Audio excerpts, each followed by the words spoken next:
21h30. Aux armes! Aux armes! Les tirailleurs se précipitent aux murettes. Les dissidents se sont rassemblés face à notre front sud. Aucun n'a fui. Dans le camp, le silence est absolu.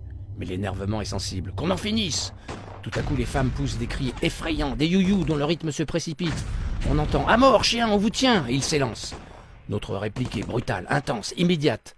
Grenades, mortiers, mitrailleuses, tout part à la fois. Nous sommes au milieu d'un feu d'artifice. Au matin, nous avons repoussé 2 assauts. Les officiers fouillent le terrain à la jumelle. Personne. Le lieutenant Barou revient de reconnaissance. « Qu'est-ce qu'ils ont pris? Ça, c'est du beau travail, mon commandant. Il y a du sang partout. » À chaque pas, des flaques de sang sur les pierres, sur les feuilles, sur la terre où elles font des taches noires. On dirait qu'on a saigné des bœufs. Un chapelet nage au milieu du sang. Un véritable ruisselet noir part de là et coule dans les rochers. Plus loin, un morceau de crâne est plaqué contre un arbre. Mais pas un cadavre, pas un blessé. À la faveur de la nuit, les dissidents les ont tous enlevés. On suit la trace sur le sentier qui descend, le passage des blessés et des morts.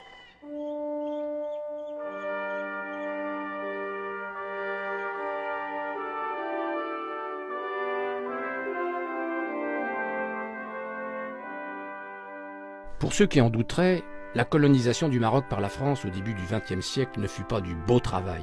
Elle fut impitoyable. Et lorsque la conquête des âmes et des cœurs chers à Lyautey se fut heurtée à un mur résolument hostile, c'est avec l'armée d'Afrique et par la force des armes que le protectorat parvint à asseoir son autorité et imposer la dite pacification. En fait, une guerre sans pitié contre des résistants qui refusaient d'être pacifiés. On va les affubler de tous les noms. Dissidents, pillards, salopards, fanatiques.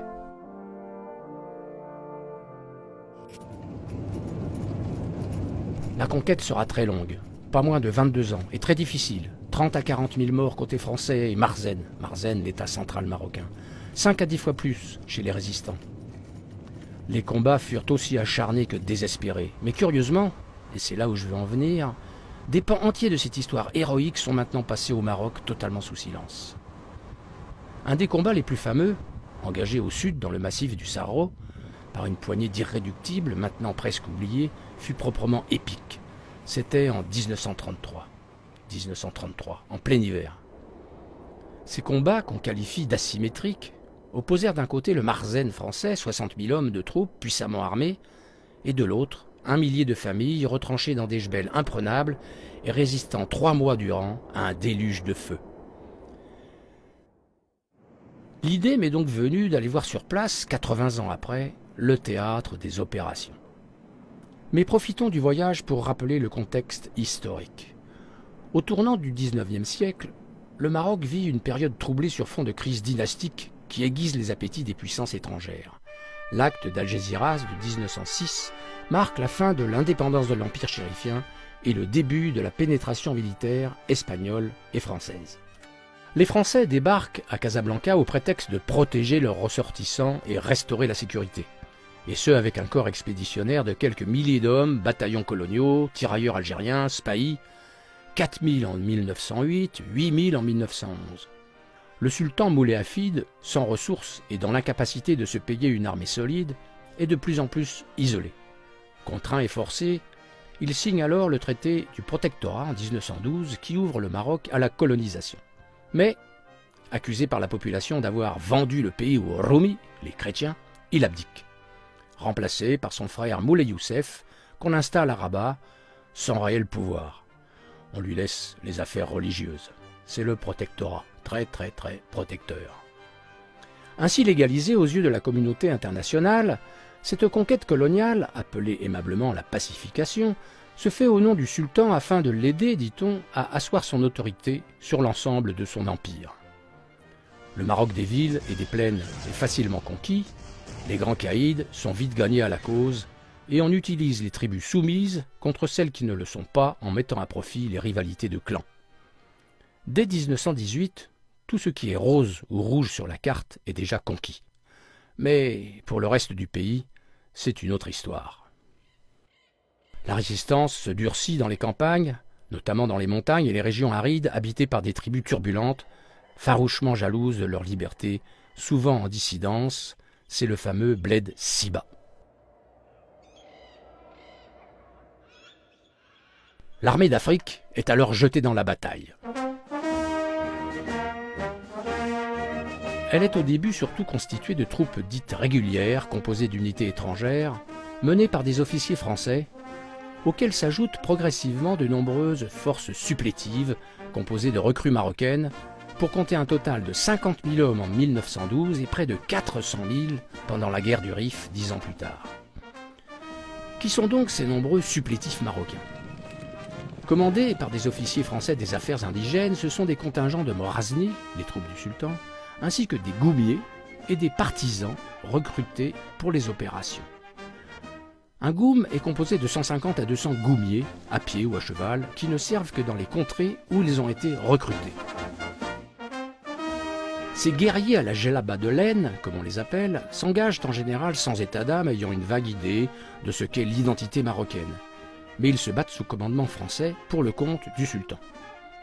En vérité, ils aiment certes le baroud, la bagarre, et ce sont des guerriers nés.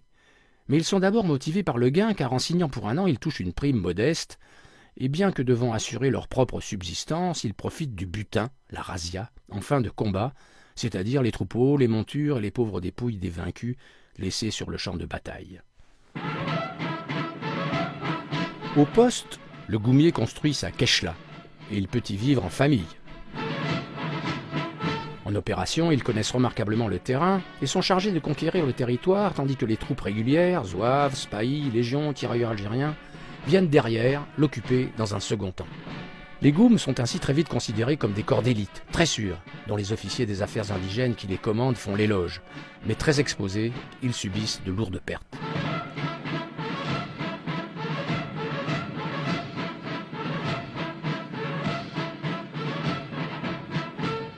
Les partisans, quant à eux, sont recrutés à chaud et sur place, pour une opération précise qui jette en première ligne ces nouvelles recrues. Rapidement équipés, fusils à baïonnettes, ils se battent contre leurs voisins qui, à un moment ou un autre des périodes précédentes, ont été leurs ennemis. En vérité, il se passe au Maroc un phénomène unique dans les annales coloniales françaises. Tribu après tribu, ces combattants qui, dans un premier temps, ont attaqué sans relâche les troupes coloniales, se donnent littéralement à elles après leur défaite. Pas une seule tribu ne se livrera sans combattre fièrement, mais, après avoir demandé l'aman, la paix, elles serviront fidèlement, au nom du sultan, le conquérant français qui jettera ainsi dans la bataille les tribus soumises contre les tribus insoumises. La ligne de démarcation entre résistance et soumission reste donc bien mince.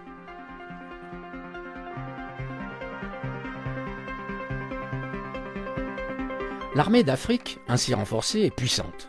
Les troupes sont équipées d'automitrailleuses, de fusils mitrailleurs, de mortiers, appuyées par l'artillerie et l'aviation.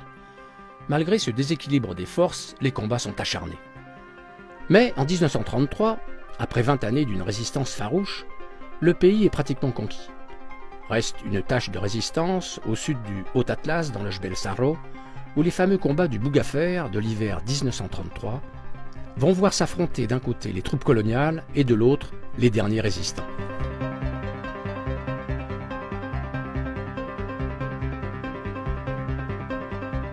Ces Aïtata du Sahro, menés par des chefs solitaires et intrépides tels que les frères Baslam, restent insensibles à l'énorme déséquilibre des forces et sont prêts au sacrifice. Le commandement décide donc en février 1933 de régler la question du Sahro. L'opération s'organise en une vaste manœuvre d'encerclement à partir de 2 groupements. Celui de l'Ouest, aux ordres du général Katrou, se compose de 4400 partisans, 6 goums et la milice d'artillerie de Marrakech. Celui de l'Est, aux ordres du général Giraud, comprend 2000 partisans, 5 goums, 2 compagnies de la Légion, une saharienne et une de tirailleurs sénégalais, 2 escadrons de spahis, une batterie d'artillerie, un peloton d'automitrailleuses et 4 escadrilles d'avions, soit 44 appareils. Soit au total environ 60 000 hommes, pas tous au front certes, mais mobilisés pour venir à bout d'1 millier de guerriers, retranchés dans le massif du Bougafer, avec leurs familles, leurs tentes et leurs troupeaux de petits ruminants et de dromadaires.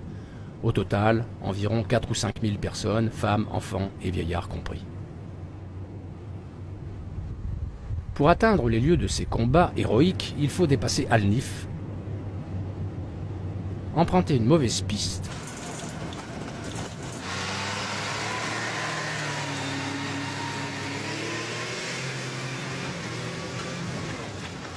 et continuer à pied sur des sentiers caillouteux.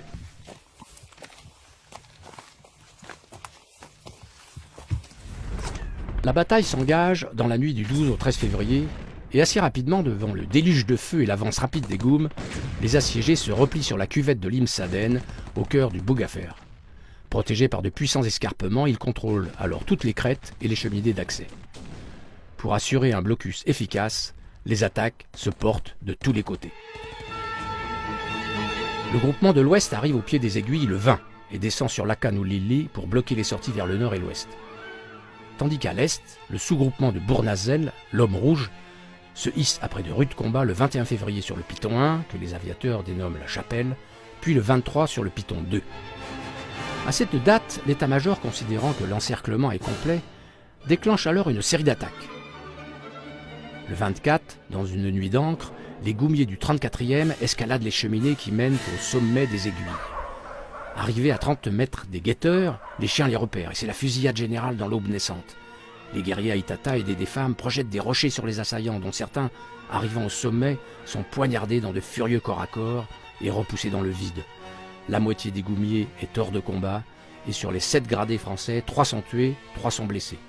Repli général au petit matin. Du côté des insoumis, comme on les appelle, la résistance s'est bien organisée. On creuse des abris sous roches pour se protéger des obus, on installe des postes de tir soigneusement cachés. Chaque nuit, malgré le blocus, des gens se faufilent entre les lignes pour assurer le ravitaillement. Mais chaque jour, les avions, relayés la nuit par l'artillerie, pilonnent les positions, détruisent les troupeaux et sèment la terreur.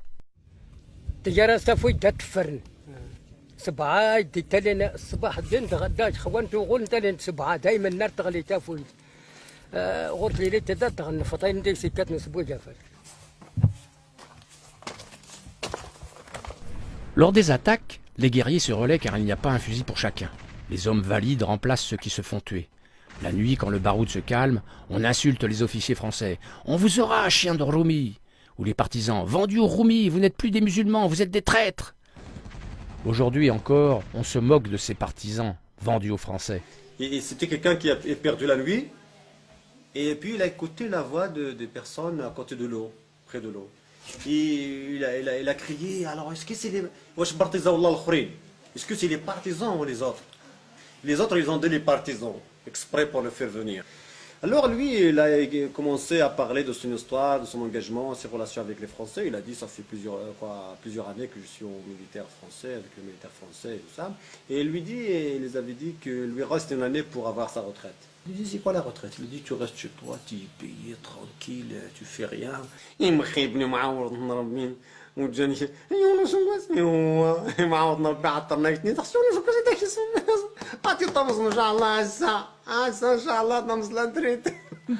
de suite, il l'a tué.